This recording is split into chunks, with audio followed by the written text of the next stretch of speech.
saineteros de Madrid, de la Cruz, pues eran los más conocidos, Ramón de la Cruz, eran los más conocidos, los mejores saineteros. Esa era la tradición normal. Pero lo curioso es que precisamente un día, a la salida de una de las obras que se da en el Teatro del Balón, el público, parte de los actores y la orquesta que había intervenido se reúnen, y es el periódico El Conciso de esta época, el 14 del 8 del 12, en plenos bombardeos de los franceses, el que nos cuenta la fiesta que se celebra junto al cuartel de San Fernando. Y en esta fiesta, que está aquí recogida en esta página, la voy a poner a ustedes un poquito mayor, y ven ustedes que se publica en 1812, con las bombas que envía el farsante sur, se hacen las gaditanas toquillas de Tú. Esta letra, que después se modificaría, con las bombas que tiran los fanfarrones, se hacen las gaditanas tirabuzones, se cantó con otras muchas de esta misma época, todas de 4 versos, como ustedes ven. Como una cosa muy curiosa, al rey siempre se le pone pues que está volado, que está borracho, que es cojo, etcétera, etcétera. Y muchas veces, incluso, en esta me parece que no, pero cuando ponen rey lo ponen al revés. No sé si por aquí figurará alguno, posiblemente lo vea usted por ahí. El hecho concreto es que lo curioso de estas coplas, que luego va a recoger en el acervo flamenco, se recogen para las alegrías, resulta que, ¿saben ustedes cómo se cantaron en esa fiesta? Pues lo dice en letra pequeña en el propio periódico, con música de vaudeville, que se acababa de estrenar en París. Es decir, que el vaudeville que se está creando en París se canta en Cádiz cuando estamos rodeados de franceses. Ese era el Cádiz de aquella época, que tenía un encanto por lo francés, pero que odiaba al francés Napoleón. Entonces, ese concepto pues, es verdaderamente sorprendente. Aprovecho el tema para decirle a ustedes que muy cerquita de esto estaba el famoso local de la Cachuchera. Se llamaba La Cachucha o La Cachuchera, estaba en la plaza de San Fernando, donde estaba el Teatro Falla. Y allí se celebraba flamenco con frecuencia. Yo les traigo a ustedes este cuadro de Cortellini, porque este cuadro, que para mí es de los primeros de la historia del flamenco, y que hoy tenemos en el Museo Paquiro de Chiclana, era de la colección Sagnier, que estuvo en Cataluña mucho tiempo. Quizá la mejor colección taurina que ha habido, hasta la que he tenido la suerte de que mi amigo que está aquí escuchándome me llevara ayer a ver una sensacional en Almendralejo. Pues bien, en este cuadro de Cortellini verán ustedes que están los toreros, vestidos también de toreros, debe ser después de una corrida, tocando la guitarra y haciendo palmas, cantando, y las dos bailadoras en el cruce, un cruce parecido al de las sevillanas, están bailando el jaleo de Cádiz, así se llama el cuadro, se están besando en la boca. Es un cuadro verdaderamente curioso y debe ser de los años 30, 1830 aproximadamente. Pero efectivamente, en este local de la Cachuchera, saben ustedes que la hija del dueño de este local trajo loco a Silverio Franconetti, que estuvo muy enamorado de ella, y los descendientes de esta cachuchera que estuvo en relaciones con Silverio, pues son nada más y nada menos que la madre de Pastora Imperio, la Mejorana. Tenía el mismo apellido, el apellido Monje, en las cachucheras del barrio. En el tema del flamenco hay algunos otros encuentros, sobre todo en la prensa de la época, y ahora hay algunos investigadores de flamenco en Cádiz que están repasando con lupa uno a uno todos los periódicos de esta zona, que fueron muchísimos, los que se van encontrando, porque hay muchas faltas en las series. En el año 12 vuelve a venir Wellington a Cádiz. Ya han levantado sitio los franceses y Wellington viene ya como vencedor en Portugal y en España, y bueno, es aclamado como un héroe por las ganancias, por las batallas que ha ganado. Y el Ayuntamiento de Cádiz esta vez decide darle un baile y una gran comida. Y fíjense ustedes qué curioso, no encuentran otro edificio ad hoc más que el Palacio de los Pobres, que estaba lleno de pobres y de locos, porque aquí había muchos locos asilados. Entonces no existía el manicomio, los locos venían aquí al hospicio. Vacían a todos los pobres, vacían a los locos, me imagino que limpiarían muy bien el local y lo adornarían con muebles cedidos por los muchos nobles que estaban entonces en Cádiz, que pagaron la fiesta, que costó una fortuna, y aquí le dan en el hospicio el baile y la comida a Wellington. Es curioso porque se cuenta en algunos de los libros de la época que algunos de estos locos decían, ¿qué es lo que pasa que nos echan de aquí? Dicen, no, es que van a venir unos locos muy principales, decía a esta gente. Bueno, pues hay una anécdota muy curiosa de Wellington que no tiene una explicación razonable, y es que este Wellington, que debía de ser muy presumido, en el momento en que van a entrar en el comedor, se va acercando a la puerta, se queda parado, deja que pasen todas las mujeres, claro, los demás maridos se quedan también parados detrás de Wellington, y cuando han pasado todas las señoras al comedor, entra él y cierra las puertas y deja a todos los maridos fuera. Bueno, aquello fue una cosa que en Cádiz sentó, ya se puede usted imaginar, al cuerno quemado, por lo menos. Y está muy recogida en las historias de la época, ¿no? De ese desplante de Wellington a la nobleza gaditana, que no era realmente gaditana, porque en Cádiz había muy pocos nobles, era la nobleza refugiada en Cádiz, porque los nobles de Cádiz eran casi todos algunos comerciantes, pero no de la importancia de los nobles que se refugiaban, importancia económica sobre todo. Les voy a hablar de un personaje, de los muchos personajes que hay en este Cádiz, de militares, de todo tipo, que está muy relacionado con Extremadura. Yo me quedé muy sorprendido porque no tiene una calle ni en Sevilla ni en Badajoz. Es Juan Downey. Juan Downey es un escocés que viene con Wellington, tiene una vida muy azarosa anteriormente, había ganado mucho dinero, se había arruinado, y viene el hombre a luchar aquí a España. Yo creo que vino a luchar como aquellas brigadas internacionales románticas que vienen un poco al albur de la guerra civil nuestra, y este hombre viene a hacer fortuna aquí a... Pero qué cosa más curiosa es que cuando está luchando en Portugal se enamora totalmente de Extremadura. Y se enamora hasta tal punto de Extremadura que concibe el crear un ejército al que llama de leales extremeños, la brigada de leales extremeños. Bueno, pues este ejército de leales extremeños los viste él mismo, a él y a los oficiales, y se le ocurre la idea de vestirlos con ropillas de los tiempos de Felipe II. Bueno, aquello es una cosa verdaderamente sorprendente, se bate con mucha heroicidad, en algunos refriegas aquí en Campomayor, etc. Y en el año 11 aparece en Cádiz con sus leales extremeños. Claro, en Cádiz aquello sorprendió un poco ver a aquella gente vestida con ropillas de Felipe II, era una guerra en la que los uniformes habían cambiado y tal. Y el hombre pues desfiló entre la guasa de algunos y la seriedad de otros. Pero es que resulta que la vida de este Juan Downey es verdaderamente increíble. Combate en la batalla de Chiclana, en la batalla del Cerro, y allí, bueno, tiene una actitud absolutamente heroica. Y es curioso porque los marqueses de la Conquista, no sé si aquí en Badajoz, por lo menos en Extremadura, le regalan la espada de Pizarro. Y la espada de Pizarro es la que lleva aquí en este cuadro. Entonces, con aquella espada de Pizarro y con sus leales extremeños vestidos de tiempo de Felipe II, atacaba a los franceses, a caballo. Y concretamente es el liberador de Sevilla, cuando ya los franceses se van de Cádiz, aguantan en Sevilla todavía con aquellas carretadas de obras de arte que se llevó Soult, que están descritas, como saben ustedes, en un libro precioso de Gómez y Mar, las joyas que se llevó Soult de Sevilla, y este hombre ataca para liberar Sevilla. Y entra a caballo por el puente de Barcas de Triana, donde está ahora el puente de Isabel II, que se llama, de hierro, entonces había un puente de Barcas, entra a caballo con el sable de Pizarro en la mano, le pegan un cañonazo, le matan el caballo, le hieren gravemente en la cara, y el hombre, para que no caiga el sable de Pizarro en manos de los franceses, lo echa hacia atrás a sus hombres, mientras cae herido y prisionero. Bueno, los franceses lo maltrataron, lo llevaron atado a un cañón, hasta Carmona andando, con las graves heridas que tenía. Y allí, como ya el hombre tenía grado de general, que le había dado la regencia española, pues se entera Soult de que hay un general herido y cómo lo han llevado, y entonces, bajo palabra, pues lo dejan que se cure en una casa y tal, no lo meten en la cárcel, bajo palabra de que no se va a escapar. Cuando ya los franceses desaparecen, este hombre es, de alguna forma, bueno, pues aupado un poco por el rey, por lo que había hecho, y lo nombran gobernador del Alcázar de Sevilla. Pero ocurría que tenía un montón de deudas, aparte de que era muy gastador, entre otras cosas porque no había pagado los uniformes de sus soldados.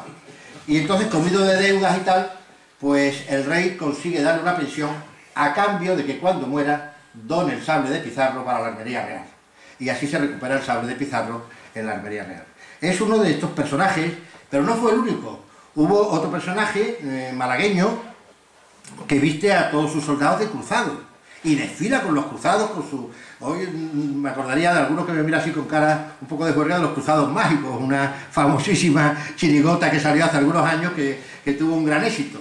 Bueno, pues estos cruzados desfilaron por Cádiz también un poco entre las guasas. Quizá uno de los que más le atacó fue precisamente Bartolomé Gallardo, a estos cruzados. Y hubo muchísimos personajes, era un Cádiz variopinto, con gente patriota, con gente con unas ideas extrañas, liberales, furibundos conservadores, defensores de la Inquisición, etc. Entre estos personajes, a mí me ha llamado enormemente la atención un señor militar que se llama Francisco de la Iglesia Hidarrac, que es, y vuelvo ahora a lo que les dejé a ustedes colgados de la batalla de Bailén, era el que había, digamos, dado todo el tema de sillas, todo el tema de correajes, etcétera, para la caballería de Bailén. Este hombre se gasta casi 800.000 reales suyos en equipar toda la caballería de Bailén y se encuentra en la época de las Cortes que la regencia no le ha pagado ni un duro. Entonces, conocedor de que en Cádiz, durante todo el siglo XVIII, se habían dado 200 corridas de toros, otras 200 corridas de toros, y así hasta 3 veces, para, con el producto de estas corridas, la Junta de Fortificaciones que hiciera todas las murallas de Cádiz, etc., pues se le ocurre la misma idea, y pide permiso a la regencia para hacer una plaza de toros, y con el producto de las corridas, pues una parte iría para lo que había costado la plaza, otra parte para el ejército que la regalaba y la tercera parte se quedaba con ella como parte, no como ganancia, sino como parte del pago que le tenía que hacer de los 800.000 reales. La verdad es que era un iluminado, pero el hombre construye su plaza y la construye cuando está Cádiz rodeado de franceses. Claro, se preguntan algunos de los que, concretamente Ramón Solís se pregunta que cómo pensaba llevar los toros, porque claro, en Cádiz no hay toros bravos, ni en Cádiz ni en San Fernando. Y sin embargo la solución está en el mismo libro de Ramón Solís, que Ramón Solís cuenta que en la prensa de la época, en el diario mercantil, salía todos los meses la cantidad de comida que entraba en Cádiz. Y un mes con otro entraban 800 cabezas de ganado, entre ganado vacuno, de cerda y lanar, entraban en Cádiz 800 cabezas de ganado. Lógicamente venían por mar. Y las desembarcaban en Puerta Tierra y entraban a través de la Puerta de Tierra, que tenía entonces una puerta muy pequeña, solamente en el centro. Yo la he conocido así, cuando yo era muy pequeño. Y es muy curioso porque hay un acta del ayuntamiento en el que el vigía que estaba allí, que tenía que contar los toros y las cabezas de ganado que entraban para cobrar el impuesto, se queja amargamente al alcalde diciendo que el que conduce el ganado lo aguijonea en el momento de pasar para que entre en tropel y no le dé tiempo a contarlo, ¿no?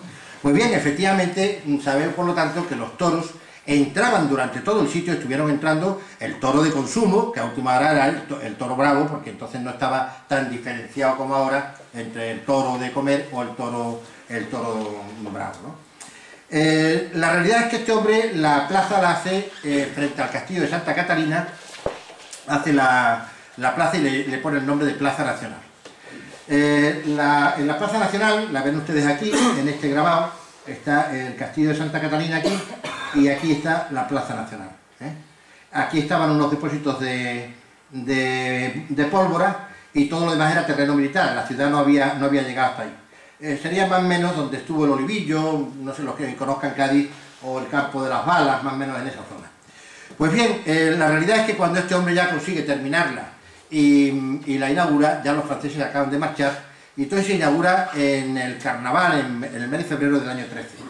Y la primera corrida que se torea son toros de muerte, una corrida de toros normal, cuando realmente la regencia la había autorizado solamente novilladas, porque todavía seguían prohibidas las corridas desde 1805 por Godoy.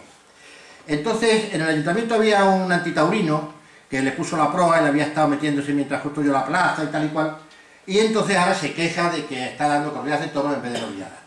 El tema había ido, de todas las denuncias se habían ido acumulando, y al final el ayuntamiento manda el tema a la regencia y la regencia lo manda a las Cortes. Y en las Cortes ocurre el milagro, porque resulta que se produce un debate sobre si toros sí o toros no en las Cortes de 1812. Y va a ser esta figura, un diputado catalán, don Antonio de Capmany, el que defiende el toreo, llamándole fiesta nacional. Está así recogido en las Cortes de Cádiz. ¿Y saben ustedes quién es el que capitanea el grupo de los antitaurinos en las Cortes? Pues un inquisidor de Murcia, al que le cabe el desagradable honor de haber sido el último que presidió ya en la década ominosa, en los años 30, el último acto de la Inquisición que le había repuesto Fernando VII, en la que un hombre muere quemado por una condena religiosa. Pues ese es el que condena el toreo, porque era un espectáculo inhumano, y por el contrario, don Antonio Capmany, el que defiende el toreo y al final se lleva el gato al agua hasta el punto de que el toreo de nuevo legalmente vuelve a nacer en las Cortes de Cádiz. Bueno, los toreros que torean en Cádiz en esta época, el mejor que había era Jerónimo José Cándido, aunque era ya muy mayor, el sombrerero, Antonio Ruiz, del que saben ustedes que era un furibundo absolutista y era muy querido por Fernando VII. Pero justo ya después de esta época, cuando aparece la gran figura de Paquiro, el público de Madrid está con Paquiro y no está con Antonio Ruiz, que ya era muy mayor. Y le echan 2 o 3 broncas, y este hombre se va a ver a Fernando VII y le pide ayuda y tal y cual, e incluso le dice una frase, dice: si hubiéramos matado a todos esos pícaros liberales, no me habrían pitado a mí en la Plaza de Madrid. Y Fernando VII, que era un felón, no solamente con todos los españoles, sino también con los toreros, le dice: bueno, vete ahora para Madrid, que yo lo voy a arreglar tal y cual. Y llévale esta carta al empresario. Y le lleva una carta al empresario, que cuando el empresario la abre, dice que no vuelva a torear en Madrid. Y lo echó de Madrid. Bueno, esa era la forma como se gastaba nuestro rey, nuestro deseado Fernando VII. Y, por supuesto, el torero de la época es Curro Guillén. Curro Guillén era una verdadera maravilla en aquella época. Hay una letra de flamenco de esa época, ahí se dice algo así, no me acuerdo muy bien, dice: habrá visto lo que hay que ver el que haya visto matar toros al señor Curro Guillén. Es un poquito más larga la letra, pero no la recuerdo perfectamente de memoria. Pero era un hombre que verdaderamente en ese momento es el que se lleva el gato al agua en el escalafón taurino. Las corridas en Cádiz se dan desde el 13 que empiezan hasta el año 20. Dura la Plaza Nacional 7 años, y son 7 años en que prácticamente se torea mano a mano en 3 o 4 temporadas completas, Curro Guillén con el sombrerero, y se salpican con muchas corridas con Jerónimo José Cándido. Es decir, lo mejor de la época torea en Cádiz en esos 7 años. Les traigo a ustedes el 2 de mayo en Madrid ahora, porque de las muchas corridas que se dan en esos años, hubo 2 que fueron muy especiales. Una en la que don Francisco de la Iglesia de Arrac conmemoró el 2 de mayo en Madrid, fue en el año 14, porque la crónica de esta corrida es la primera crónica del siglo XIX de una corrida de toros. Había habido unos conatos de crónicas a final del siglo XVIII en el Diario de Madrid, pero la verdadera primera crónica del XIX es esta, la que se hace de esta corrida del 2 de mayo, en la que es una crónica divertidísima. Yo la tengo publicada en mi libro y hay que leerla entera, es muy larga porque tiene detalles que se puede uno morir de risa, ¿no?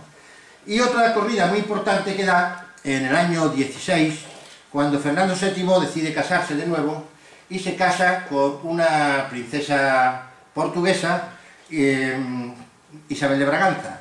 Isabel de Braganza llega con su hermana Francisca, que se casa a su vez con Carlos, el de las guerras carlistas, y las dos llegan a Cádiz a bordo de un navío de guerra portugués, el San Sebastián, y no pueden bajarse del navío, según el protocolo portugués, sin estar casadas. Entonces las dos se casan con el duque del Infantado por poderes, una con Fernando VII y otra con Carlos, los dos hermanos, dos hermanas con dos hermanos. Por lo tanto, eran Carlos y Fernando, los que luego van de alguna forma a protagonizar las guerras carlistas, aparte de hermanos, eran cuñados. Y está el boato con que Cádiz celebra esta boda, que con corridas de toros y con fuegos artificiales, etcétera, que enterado Fernando VII de cómo había tratado a su mujer en Cádiz, decide darle a Cádiz el título de muy heroica, que llevaba muchos años teniéndole que haber dado por la actitud de Cádiz en las Cortes y en los años de las Cortes.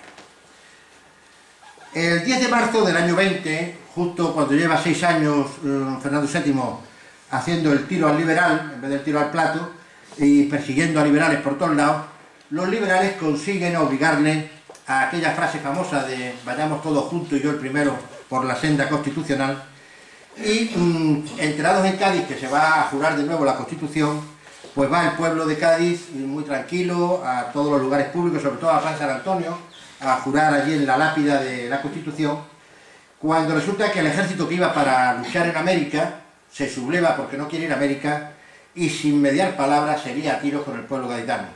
Y hay 4 grabados de esta época con las víctimas del 10 de marzo, en el que persiguen, incluso a un cura, como ven ustedes aquí escondiéndose detrás de un banco en San Antonio, persiguen y matan a los gaditanos por todos lados.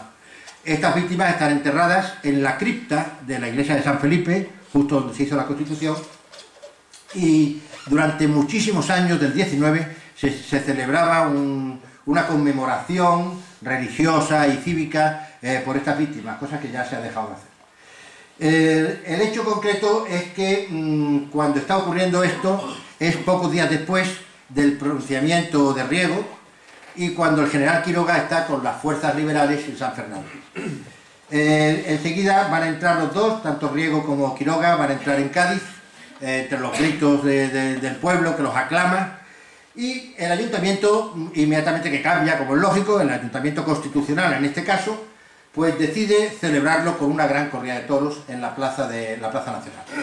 Se manda venir a Curro Guillén, que en este momento está toreando en Madrid, y va a haber un mano a mano con un torero de Cádiz, el Platero, y el mejor ganadero de la época, Vicente Vázquez, regala 8 terribles toros que los regala a la ciudad de Cádiz para celebrar, porque él se consideraba liberal. Es muy curioso porque Vicente Vázquez, habría que hacerle un poco la biografía a este ganadero. Estuvo arrimando sus toros durante toda la guerra de la independencia allí donde había tropas españolas para que pudieran comer. Y claro, los franceses no se atrevían con los toros bravos, pero él les alimentaba a las tropas españolas con los toros de su ganadería. Pues bien, esta corrida se va a dar en la Plaza Nacional y en el tercer toro resulta que entra un batallón prácticamente de golpe dentro de la plaza tiembla, se gira sobre sí misma y se derrumba. ¿Qué ocurre? Que esto es el día 1 de mayo, el 10 de marzo había sido el ataque del ejército al pueblo y alguien se da cuenta de que quedan 5 Vázquez en los corrales y que ante toda aquella gente herida entre los maderos y tirados con fracturas y tal, los toros van a hacer un escarnio y deciden matar a los toros a tiros. La gente que oye los tiros se pisotea y tal y el número de heridos es terrible, con lo cual prácticamente acaba el toreo en Cádiz para un montón de años. Y los dos toreros, Curro Guillén y Juan León, que era su discípulo, se van desde Cádiz con la cabeza baja a torear en Ronda unos días después. Y en Ronda un aficionado de estos que lo hay en todas las plazas, llamado Manfredi, le grita a Curro Guillén que a ver si es capaz de matar al toro recibiendo. Era un toro que estaba acunado o metido en tablas. Entonces este hombre lo cita a recibir y el toro le perfora el tórax, posiblemente en el mismo corazón, y su discípulo Juan León se tira sobre el toro y el toro se pasea por toda la plaza con un torero colgado en cada pitón. Esta es una lámina tardía de la Lidia, pero donde se ve la escena terrible de la muerte de Curro Guillén. Les traigo a ustedes, ya estoy acabando, esta imagen de otro personaje, en este caso nacido en San Fernando, pero oriundo de una familia también irlandesa, en este caso, Juan Van Halen. Y se lo traigo a ustedes para desmontar la teoría que existe de que la Constitución fue hecha por los masones. La masonería había tenido mucha importancia a final del siglo XVIII, había habido algunas logias de francmasones, pero era toda de oriunda francesa. Y en estos años el odio al francés hace que prácticamente no tengan ninguna incidencia. Me parece recordar que es Alcalá Galiano, el hijo del famoso marino, el que en un momento dado tiene que viajar por Europa y le aconsejan que se haga masón para tener el apoyo de los masones por donde vaya. Y cuenta él que cuando entra en la logia y está algunos días con ellos, solamente se encontró a Mesías Lequerica y a un comerciante que fue diputado a Isturias, Tomás Isturiz, que a los demás no vio ninguno. Por lo tanto, la masonería prácticamente no influyó.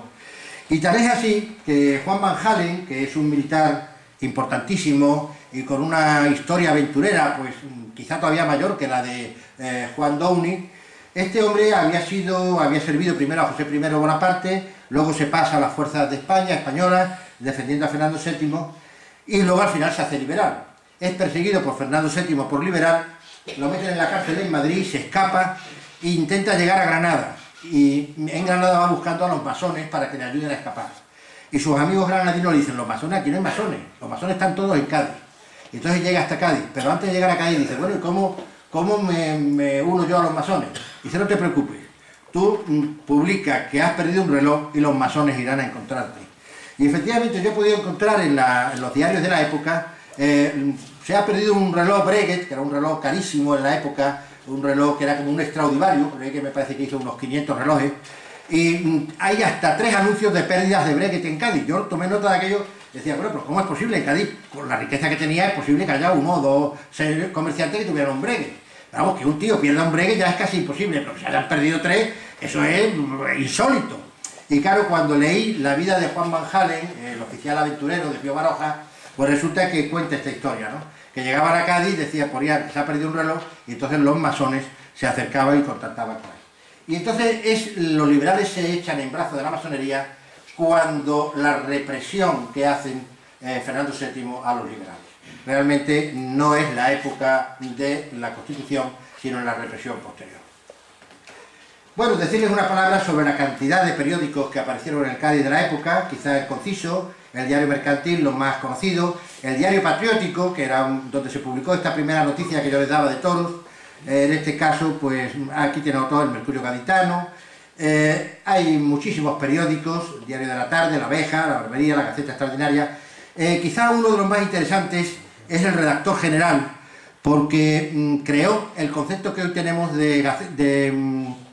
bueno, no sé cómo le llaman en las televisiones, la revista de prensa. Saben ustedes, en todas las televisiones se suele hablar de los periódicos, lo que van a decir mañana, y sacan la cabecera del Mundo, la cabecera del País, la cabecera de ABC, etc. Bueno, pues esto es lo que hizo un periódico en Cádiz, el Redactor General, con harto cabreo de todos los demás periodistas, porque resulta que le llamaban que les copiaba y tal y cual, y ni los periódicos liberales ni los serviles querían saber nada del Redactor General. Pero el Redactor General siguió RQR y daba una información de todo lo que decían los periódicos, tanto los más de derechas como más de izquierda, y se me permite esa expresión de derechas de izquierda, que nació también en las Cortes Gaditanas, por la postura que utilizaban unos y otros, pero que bueno, es otro tema. Y ya de contarles alguna anécdota, brevemente con esto acabo, sobre la influencia que tuvo la vida gaditana en el concepto en todos los españoles que estuvieron y en cómo la llevan al resto de España. Había unas gaditanas que eran muy cursis. La palabra cursi no existía. Eran hijas de un sastre italiano que se llamaba Sicur. Y estas niñas pues iban vestidas cursi, educadas cursi, y eran cursi, vamos, o sea, sin más claro.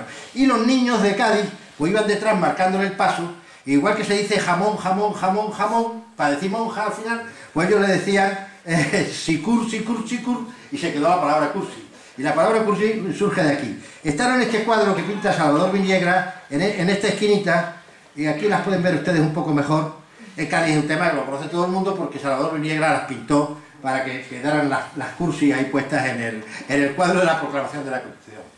Bueno, lo mismo que ocurre con esta palabra, ocurre por ejemplo con lo que cuando Fernando VII, ya al final del trienio liberal, lo meten en Cádiz prácticamente preso con el gobierno y tal y cual, se encierran en Cádiz porque vienen los 100.000 hijos de San Luis a salvarlo. Pues este hombre tuvo una prisión dorada, vivía en el Palacio de la Aduana, en lo que hoy es Diputación, y tenía su libertad para venirse aquí a la venta del Chato, que está en las afueras de Cádiz, y aquí se corrían unas juergas impresionantes, hay bastante documentación al tema. Pues bien, el Chato era un señor que tenía una nariz bastante grande, por eso lo llamaban el Chato, precisamente por lo contrario de lo que tenía. Y en esta época, en las ventas, servían el vino en pequeñas jarritas de barro. Pero claro, como este hombre empezó a recibir a Fernando VII y a gente muy importante, ocurre que precisamente en estos días llega a Cádiz los primeros vidrios impresos, que no era cristal bueno, como el que se tenía en las casas nobles, pero tampoco era la jarrita de barro. Y entonces este hombre trae esos cristales bajitos, gordos, para servir el vino a Fernando VII. Y de ahí, como este señor era chato, pues decía, chato, tráete un vino, vino, tráete un chato, tal y cual, total, que se crea el chato de vino, que después la gente de Madrid, pues establecen en Madrid y que hoy se conoce en toda España. También es muy curioso, de esta época también, en Cádiz estaba muy rodeado, pero había gente que tenía que hacer negocios. Y era muy frecuente, por ejemplo, dos frases que salen de esta época, que era el pasar por alto y el pasar bajo cuerda, ¿no? Son dos frases que todos conocemos. Pues estas dos frases se crean en esta época. El pasar por alto lo hacían los contrabandistas gaditanos para sacar grandes mercancías por lo alto de la muralla. Una de las mercancías que más se pasaban por alto era la plata que venía de América, la poca plata que en esta época ya iba llegando, porque al pasarla por alto y entregarla a otros barcos la llevaban al resto de Europa, donde aparte de no pagar la parte del rey en España, pues se vendía mucho mejor esta plata para la acuñación de moneda. Y también se pasaban otro tipo de mercancía. Y el pasar bajo cuerda era la cuerda que ponían en la entrada del muelle, en la puerta del mar, había una cuerda, de forma tal que estaban allí los aduaneros, los soldados de la época, para no dejar pasar. Pero había mucha gente, sobre todo los intelectuales gaditanos, que estaban muy abiertos a las ideas de Rousseau y de otros escritores europeos, e incluso a las láminas, algunas un poco, no exactamente pornográficas, pero sí atrevidas, con desnudos, etcétera, que en España con la Inquisición no se podían tener.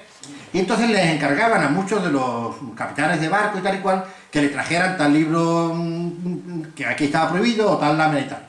Y entonces cuando llegaban estos pequeños paquetes, había una persona, un pimpi, que estaba al otro lado del muelle, detrás de la cuerda, y este tiraba el paquete por debajo de la cuerda, el pimpi lo cogía y lo llevaba a casa de don fulano que se lo había encargado. Eso era pasar bajo cuerda. Bueno, pues el pasar por alto y el pasar bajo cuerda también está en el léxico de todos los españoles gracias a esta época de Cádiz. Muchas gracias a todos por su atención.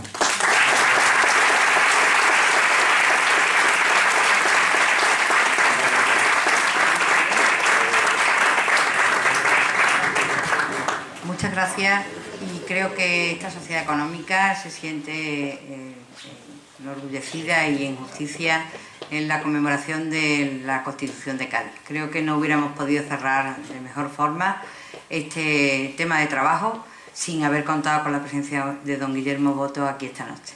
La sociedad económica quiere entregarle la medalla de la económica para que la guarde de recuerdo. Gracias por su